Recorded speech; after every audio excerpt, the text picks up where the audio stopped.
Libre mercado para unos pocos. Los revolucionarios del tercer mundo son tildados de enemigos de la estabilidad.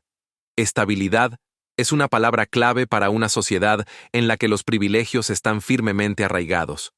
Cuando las fuerzas populares se movilizan en contra de los privilegios y la riqueza, provocan inestabilidad, lo cual es juzgado como algo indeseable por los legisladores estadounidenses y sus mamporreros en los medios de comunicación gringos. Aquí lo que tenemos es un fetichismo engañoso. Lo que se presenta como un compromiso de Estados Unidos con el cambio pacífico y no violento, es en realidad un compromiso con la defensa violenta de un capitalismo global, injusto y antidemocrático. Estados Unidos emplea la coerción y la violencia, no en apoyo de la reforma social, sino en su contra. Todo en nombre de la estabilidad, el contraterrorismo, la democracia, y más recientemente y con más honestidad, el libre mercado. Cuando fue jefe del personal de planificación de políticas del Departamento de Estado durante los primeros años de la Guerra Fría, el destacado autor George Kennan reveló la despiadada mentalidad realpolitik de quienes buscan perpetuar la desigualdad social dentro y entre las naciones. Kennan sostuvo que un Estados Unidos rico, frente a un mundo empobrecido, no podía permitirse el lujo del altruismo y la beneficencia mundial, y debería dejar de hablar de objetivos vagos e irreales como los derechos humanos, la elevación del nivel de vida y la democratización. Cuanto menos nos obstaculicen las consignas idealistas, mejor. Hablando en una sesión informativa para los embajadores de Estados Unidos en América Latina, Kennan comentó: La respuesta final puede ser desagradable, pero no debemos dudar ante la represión policial por parte del gobierno local. Esto no es vergonzoso, ya que los comunistas son traidores en esencia. Es mejor tener un régimen fuerte en el poder que un gobierno liberal, si es indulgente y relajado, con y penetrado por los comunistas. En un informe de inteligencia del Departamento de Estado de 1949, Kennan escribió que los comunistas eran personas comprometidas con la creencia de que el gobierno tiene la responsabilidad directa del bienestar del pueblo. Así que hubo que tratarlos con dureza sin tener en cuenta sutilezas como la democratización y los derechos humanos. Se dice que Estados Unidos no puede renegar de sus obligaciones con los demás pueblos y que debe continuar como líder mundial. El resto del mundo espera eso de nosotros. Pero la gente común del mundo nunca ha solicitado el liderazgo mundial de Estados Unidos. Muy por el contrario, por lo general, quieren que Estados Unidos se vaya a casa y los deje lidiar con sus propios asuntos. Esto se debe a que el compromiso de los Estados Unidos no está con la gente común de estos países, sino con las facciones reaccionarias privilegiadas que tienen buena relación con los inversionistas occidentales. Como indican los comentarios de Kennan, los políticos estadounidenses no se han preocupado por promover el bienestar de los pueblos empobrecidos de todo el mundo, sino por derrotar a quienes se alían con la gente común, sean rojos o no.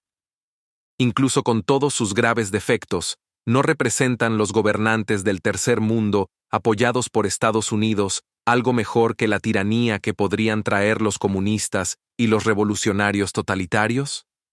Los defensores académicos del intervencionismo estadounidense, como Samuel P. Huntington de la Universidad de Harvard, lo creen así.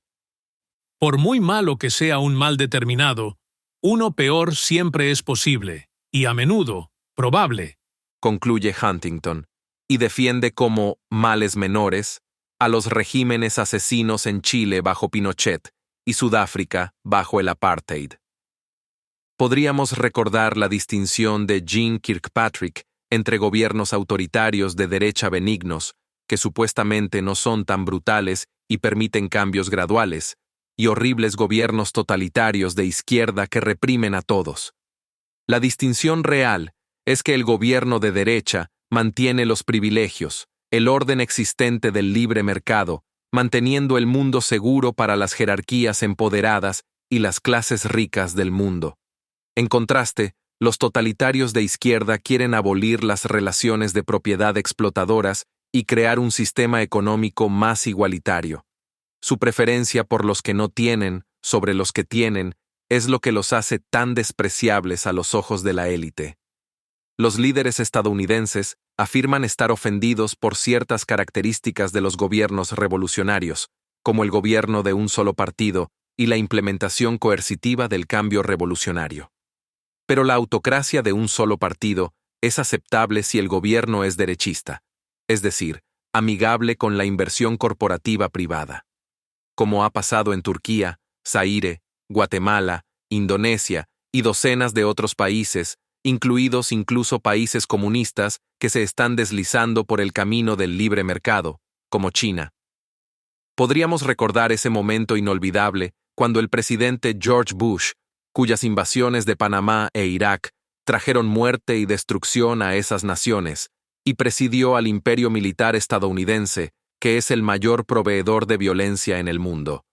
Bush le dio una conferencia al líder revolucionario Nelson Mandela sobre las virtudes de la no violencia, llegando incluso a citar a Martin Luther King Jr., esto durante la visita de Mandela a Washington en junio de 1990. El verdadero pecado de Mandela a los ojos de Bush fue que él era parte de un movimiento revolucionario que se comprometió en la lucha armada contra un régimen de apartheid violentamente represivo en Sudáfrica. La capacidad de percepción selectiva de Bush tenía toda la audacia no examinada de una ideología dominante que condena solo a quienes actúan contra un statu quo injusto, no a quienes usan la violencia para preservarlo. Habría sido un gran alivio para la gente de todo el mundo que el presidente de los Estados Unidos hubiera adoptado una política de no violencia para su propio gobierno. Pero nunca hizo tal cosa. La revolución trae libertad. Los líderes político-económicos estadounidenses pueden considerar indeseables las reformas revolucionarias, pero la mayoría de las personas que viven en sociedades revolucionarias las ven como algo preferible a los viejos regímenes y consideran que vale la pena defenderlas. La invasión de Cuba por Bahía de Cochinos fue un fiasco, no por una cobertura aérea insuficiente, sino porque el pueblo cubano cerró filas detrás de su gobierno y echó atrás a los invasores. Otro pueblo cautivo, los norvietnamitas, actuaron de manera similar a principios de la década de 1970. En lugar de tratar la severa destrucción y las interrupciones causadas por la guerra aérea de Estados Unidos contra su país como una oportunidad de oro para derrocar el yugo de Hanoi, continuaron apoyando a su asediado gobierno con gran sacrificio. Y en Vietnam del Sur, el Frente de Liberación Nacional disfrutó de oportunidades tácticas de abastecimiento y sorpresa, en gran parte porque contó con el apoyo de la gente del campo y las ciudades.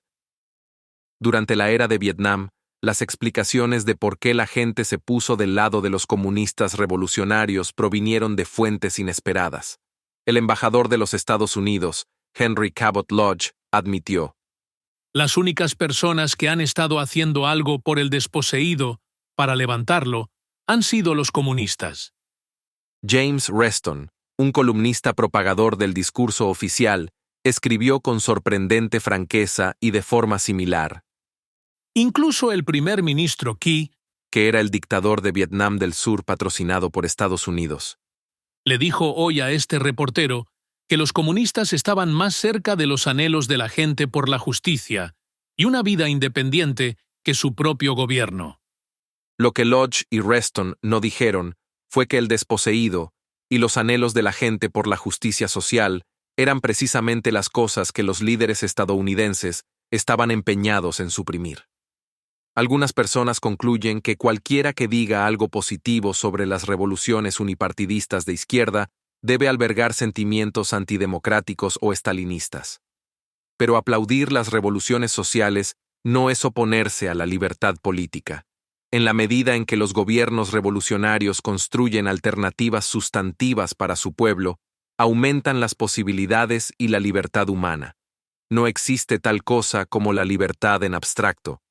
Hay libertad para hablar abierta e iconoclastamente, libertad para organizar una oposición política, libertad de oportunidades para obtener una educación y ganarse la vida, libertad para adorar como uno elija o no adorar en absoluto, libertad para vivir en condiciones saludables, libertad para disfrutar diversos beneficios sociales, y así sucesivamente. La mayor parte de lo que se llama libertad obtiene su definición dentro de un contexto social. Los gobiernos revolucionarios extienden una serie de libertades populares sin destruir aquellas libertades que nunca existieron en los regímenes anteriores. Fomentan las condiciones necesarias para la autodeterminación nacional, el mejoramiento económico, la preservación de la salud y la vida humana, y el fin de muchas de las peores formas de opresión étnica, patriarcal y de clase. Con respecto a la opresión patriarcal, considere la inmensa mejora de las condiciones de las mujeres en el Afganistán revolucionario y Yemen del Sur antes de la represión contrarrevolucionaria en la década de 1990, o en Cuba después de la Revolución de 1959 en comparación con antes. Los políticos estadounidenses argumentan que la victoria social revolucionaria en cualquier lugar representa una disminución de la libertad en el mundo.